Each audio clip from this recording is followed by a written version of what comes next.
Google searches for Project 2025 have skyrocketed this month. But if you haven't searched for it yet, Project 2025 is the blueprint for a potential second Trump term. It is a 900-page document put together by conservative think tank The Heritage Foundation, with input from over 100 former Trump administration officials. And all this newfound attention has caused Donald Trump to try and distance himself from the project by saying on Truth Social that he knows nothing about it and has nothing to do with it. The problem with that is the president of the Heritage Foundation said this week that the overlap between Project 2025 and Trump's own campaign platform is, quote, tremendous. Joining me now, Angelo Carusone, the president and chairman of Media Matters. Angelo, thank you for joining me on a topic that even President Biden has been talking about tonight. We're going to get to that in a second. But as far as what Project 2025 is, it's a long one. It's a long read. And in it, there are some deeply distressing proposals, including, but not limited to, abolishing the Department of Education, replacing nonpartisan civil servants with political appointees, moving the Department of Justice under presidential control, targeting abortion medication, expanding deportation powers, and expanding presidential powers. What do you find most disturbing about the project? The thing that disturbs me the most about Project 2025, the document you referred to, which is their 900-page blueprint, is that it's not a set of aspirational ideas that they're sort of rallying around. It's actually it's the granularity. It's an extremely detailed plan, a step-by-step guide for how you can implement an authoritarian regime, but initially just pure revenge. And the theory behind it is that you go in there, you follow those steps one by one, and the consequence of that is that you basically shock everybody. You engage in, as you noted, firing thousands of federal employees and replacing them with the database they already have of people that can go into various parts of the federal government and enact these policies immediately. You arrest a bunch of individuals, people that are distributing abortion medication, publishers of books that they consider to be too favorable to trans education, teachers and librarians. You just do mass arrests of individuals for distributing pornography. And the idea behind that is to make it very clear that things have changed, to change our culture immediately. And then you just continue to follow the steps. So that's what scares me the most, is not the individual things, although they're scary. It's the granularity. It's detailed. And that's, to me, the difference maker here. Right. It's not a lofty plan, pie in the sky. These are our long-term goals. This is a how-to manual, and the possibility of enacting the sort of the steps of that manual is laying at the doorstep in November. I wonder what you make of the messaging around it, both on the left and the right. This is President Biden talking about Project 2025 tonight. Let's take a listen. Folks, Project 2025 is the biggest attack on our system of government, our personal freedom that has ever been proposed in the history of this country. So, I mean, I think it's a good thing that the front runner on the Democratic ticket is talking about this. Do you think Trump gets away with saying, I have nothing to do with this? Are people not paying attention enough yet that Trump can get a pass on this? I don't think he's going to get a pass on this. Now, I mean, I think it's really important and significant in the fact that he is doing what he's doing, that he's trying to sort of separate himself from policies that he's embraced pretty clearly, and that his former administration officials have been authoring, is that they know how deeply unpopular and terrifying what's in this document is. You know, that's the thing. The more you learn about Project 2025, the more you don't want anything to do with it. Because, like I said, it isn't just ideas. It's actually an action plan. It will change people's lives. I mean, even things like getting rid of the 30-year mortgage. I mean, even if you don't, regardless of your politics, that's the guy. I don't want that. I mean, it is really specific. So the more people learn about it, the more they don't like it. So he knows he has to disassociate himself. The problem is he can't go too far. I mean, we know what happens when Trump wants to incinerate something, right? He files lawsuits. I mean, they're out there raising money and operating in his name, and he hasn't sent any legal threats or incinerated them in a big way. He just said, I don't know anything about it. And yet just yesterday, Kevin Roberts, the same guy that started this catalyst by saying that, it'll be a bloodless revolution as long as liberals go along with the Project 2025 policies, which sort of started this big wave of people paying attention to it for the first time. Just yesterday, he was bragging about the fact that the Trump campaign staff and Project 2025 staff have been working arm in arm for years, and that he anticipates a meeting very soon to figure out how they navigate what he described as the political tactical maneuvers that Trump is being forced to do in order to win elections. And that's the key here. Trump is doing it because Republicans understand that in order to put anything in place, you first need power, and you get power by winning elections. So will he get away with it amongst his people? Probably, because they're engaged in the wink and a nod. But I don't think he'll get away with it with the rest. Well, it's up to the media and the public to start Googling and start talking. Angelo Carusone with Media Matters, providing an indispensable service to our democracy. Thanks for your time, Angelo. Senators Hoffman and Kern were indicted back in May, along with 16 other people, including this woman. Her name is Nancy Caudill, and she is another fake elector. Now, the reason I bring up these 3 Arizona fake electors is because next week they are all expected to be in the same place. And that place is not a courtroom, and it is not a holding cell. The place where those 3 indicted fake electors will be gathering is the Republican National Convention in Milwaukee. All 3 of those Arizona fake electors are delegates to their party's convention this year. They had to get special permission from a judge to travel out of state and to attend the convention while under criminal indictment. And they are not alone. CNN reports that fake electors from 7 different states will be serving as delegates to the RNC in Milwaukee this year, which on the one hand is kind of unusual, right? People involved in the plot to overturn the election, some of whom have been charged criminally, are the very people who their party has chosen to represent it at the national convention. But on the other hand, it also very much makes sense. After all, that convention is where Republicans are going to nominate a man with 34 felony convictions to be their presidential nominee. The first felon in American history to be leading one of the nation's major political parties. That is where the Republican Party is at right now. And despite the impression you may have after the last few weeks, very few people have forgotten that fact, even amid the ongoing debate over President Biden's age and his fitness for another 4 years in office.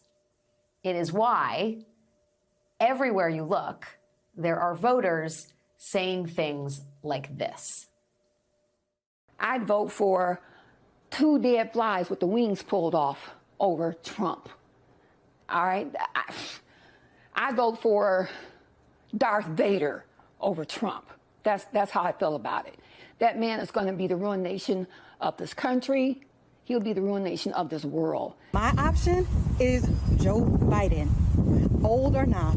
I don't care if he's in a casket. Dead. I am still going to vote for him. If it's a Biden and Trump race, then I would vote for Biden, even if he was dead. No chance I'd stay home. I've never. And I'm a Republican. It's not just anecdotal. The polling data we have tells us that, at least for now, that sentiment is widely shared. A new NPR Marist poll conducted entirely after the debate and released today found that nearly 2/3 of voters, 64%, do not think President Biden has the mental fitness to serve as president. But when that same poll asked voters who they would choose in November, it found Joe Biden and Donald Trump in a statistical tie, with Joe Biden actually leading Trump by 2 points, which is within the margin of error.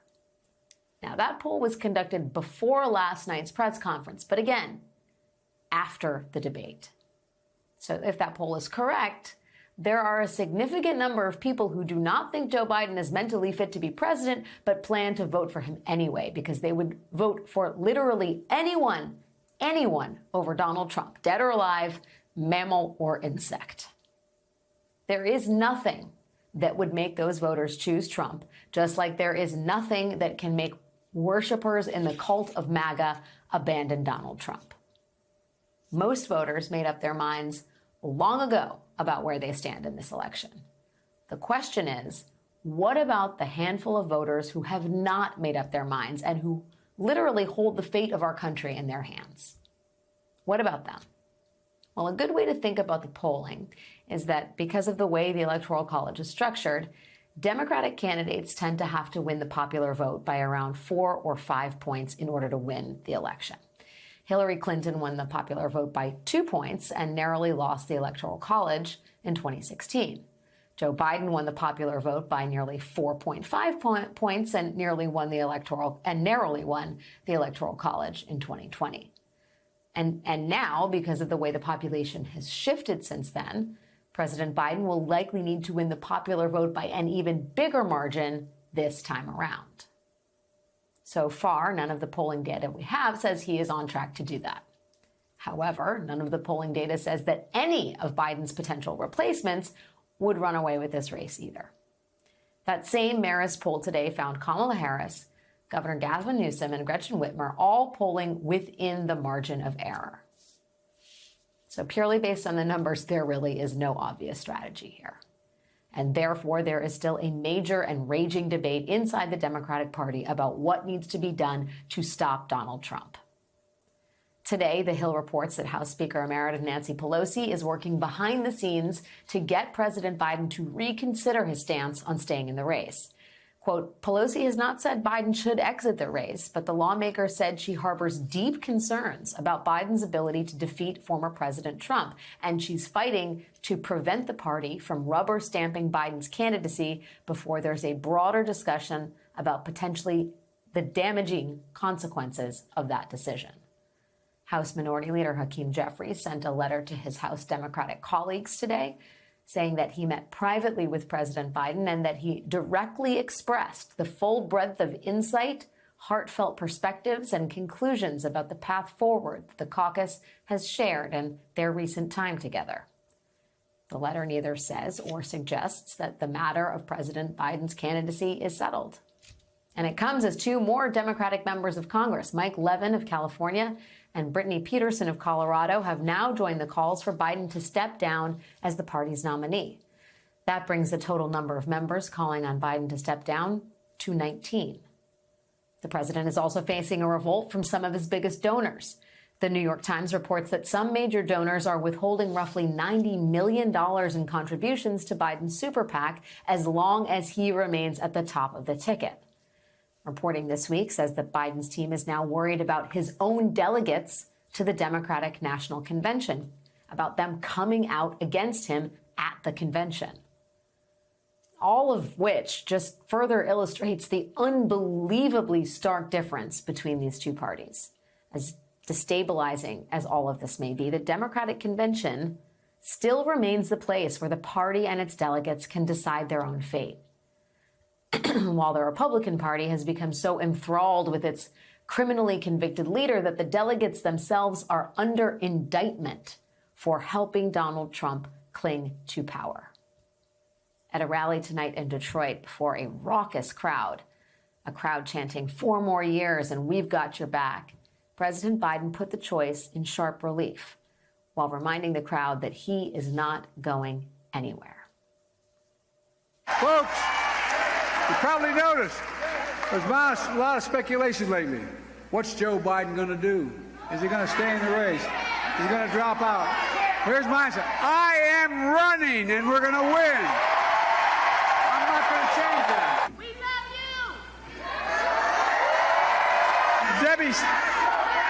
Debbie, I've got your back. I know I look 40 years old. I'm a little bit older. Hopefully with age comes a little wisdom. And here's what I know. I know how to tell the truth. I know right from wrong. I know how, and I've demonstrated how to do this job. And I know Americans want a president, not a dictator.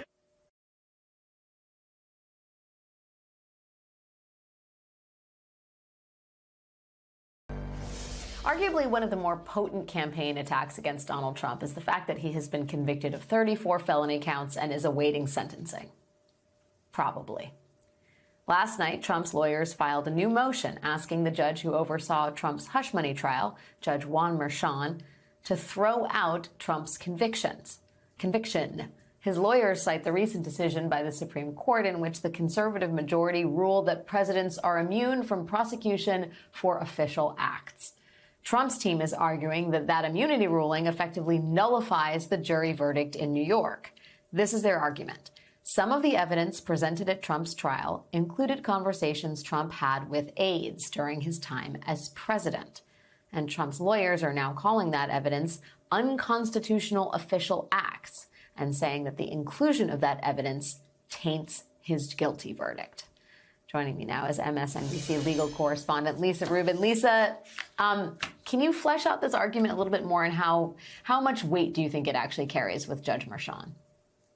Well, I think, Alex, part of it carries weight and another part of it doesn't. The argument, as you just said, is that if you're entitled to immunity based on your official acts, that's not just immunity from criminal liability. You also have immunity from those acts being introduced as evidence for even the things you do that are wholly and squarely personal, like the things for which Trump was charged in the hush money verdict. And so they are saying that it was impermissible for the DA to introduce a host of evidence that dates back to Trump's time in the White House. Everything from Hope Hicks and Madeleine Westerhout's testimony about conversations with Trump to even his tweets and a government ethics disclosure that he filled out. Now, some of that is well overstated and overblown. On the other hand, they make an argument toward the back end of their brief that I think a lot of folks are overlooking. And what they're saying is the court, in their majority opinion, said that if you're going to exclude evidence or make determinations about immunity, you got to do it at the outset of the case. Obviously, Judge Merchan did not, because this wasn't the law at the time that he was approaching his trial. And now they're saying because he didn't, and because this is now the law of the land before Trump's sentencing, the whole thing has to be thrown out, not even on substance per se, but just because the procedure didn't work correctly. And that's where I think they might have a point, Alex. Lisa, the fact that the Supreme Court ruled after the jury issued its verdict is not special dispensation here because Merchan hasn't sentenced Trump. This is all up for reexamination? Yeah, and in fact, if the verdict were still on appeal, it would be up for reexamination as well. Until the verdict and the sentence are fully and squarely finalized, a Supreme Court opinion can have impact on that case. And that's exactly where we find ourselves now. I should note that if Trump's trial had started when it was supposed to in March, we might not be facing the same situation. At least they might have to interrupt his appeal or see that differently, but at least he would have been sentenced by now. But because through a variation of delay tactics, the trial didn't start until mid-April, this is where we are, given where the Supreme Court has been. Judge Merchan has been pretty clear in his rulings, and, you know, he's ruled for Trump on some occasions. He's ruled for the special counsel. Do you have an expectation about how deferential he's going to be to this very, in my mind, problematic Supreme Court ruling that is hazy at best? I mean, do you have a sense of where he might go on this? I think Judge Merchan is in a completely unenviable position because, as you just said, the Supreme Court opinion isn't just lawless in many ways. It's highly unclear and amorphous in others. I think that he will find that many of Trump's arguments about what constitutes an official act is an exaggeration of the Supreme Court's opinion, even taken at its most generous. On the other hand, that sentence in the opinion that says immunity decisions have to be made at the outset of a proceeding, it's very hard to see why evidentiary decisions would be different than decisions about what conduct can be charged and not charged. That's particularly the case because the special counsel tried to argue to the court, well, evidence issues can be dealt with through jury instructions or through normal appellate procedure. And the majority said, no, that's not enough. If you're immune from prosecution, that means you shouldn't have to go through the burden of all of these pretrial proceedings and trial. That's the part I think he's really going to struggle with. And he might have to hold his nose and grant some relief for Donald Trump, even if the remainder of their arguments are really a perversion of the Supreme Court's ruling, Alex. Well, I'm assuming that if he doesn't rule in Trump's favor, Trump's going to appeal this, and then we're going to end up right back at that court with 9 justices and a 6-3 conservative majority. But what do I know? Lisa Rubin, thank you, my friend, for your time.